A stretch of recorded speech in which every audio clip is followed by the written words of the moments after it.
প্রদেশ, গুজরাট এবং রাজস্থানে যেখানে ডাবল ইঞ্জিনের সরকার আছে, আজকে বেকারদের মুখের খাবার কেড়ে নিয়েছে, আজকে শিক্ষিত যুবকদের শিক্ষা কেড়ে নিয়েছে এই দালালরা। আমরা প্রধানমন্ত্রী নরেন্দ্র মোদীর ইস্তফা চাই। এই আন্দোলন এই মাটির থেকে শুরু হয়েছে, এখানে আমরা প্রয়োজনে রক্ত দেব। এই सीआरपीएफ भाई लोग, आप लोग समझ लो, हम लोग कुर्बान हो जाएंगे। आपके लाठी के सामने हम लोग रुकने वाला नहीं है।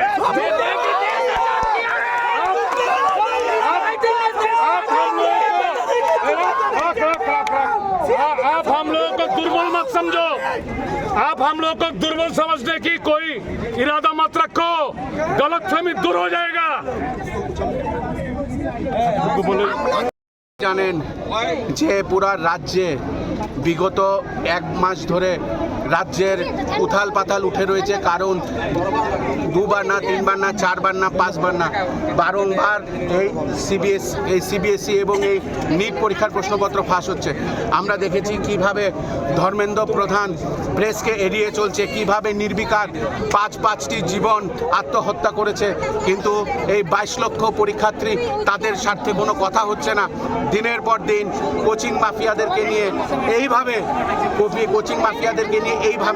দিনের পর দিন লুটপাট হচ্ছে, কিন্তু প্রশাসন নির্বিকার, মোদী নির্বিকার।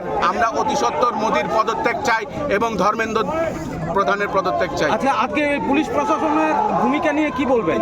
পুলিশ প্রশাসন তো দলদাসে পরিণত হয়েছে। এই পুলিশ প্রশাসনই এই রাজ্যের বাজেয়াপ্ত নেশা যখন বাজেয়াপ্ত হয়, থানার ভেতর থেকে কিছু সংখ্যক এই পুলিশরাই কিছুদিন আগেই আমরা দেখেছি যে বাজেয়াপ্ত নেশা সামগ্রী আবার বিক্রি করে দেয় এই নেশা ব্যবসায়ীদের কাছে, এবং তারা কিছুদিন আগে গ্রেফতারও হয়েছে।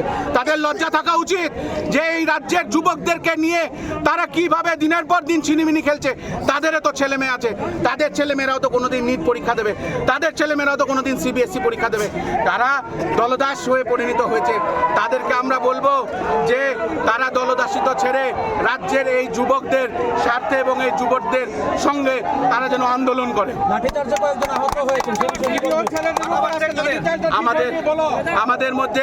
আমাদের মধ্যে একজনের মাথা ফেটেছে, 2-3 জনের হাত ভেঙেছে, আপনারা সামনেই দেখতে পারেন একটা ছেলের হাত বেঁধে রয়েছে।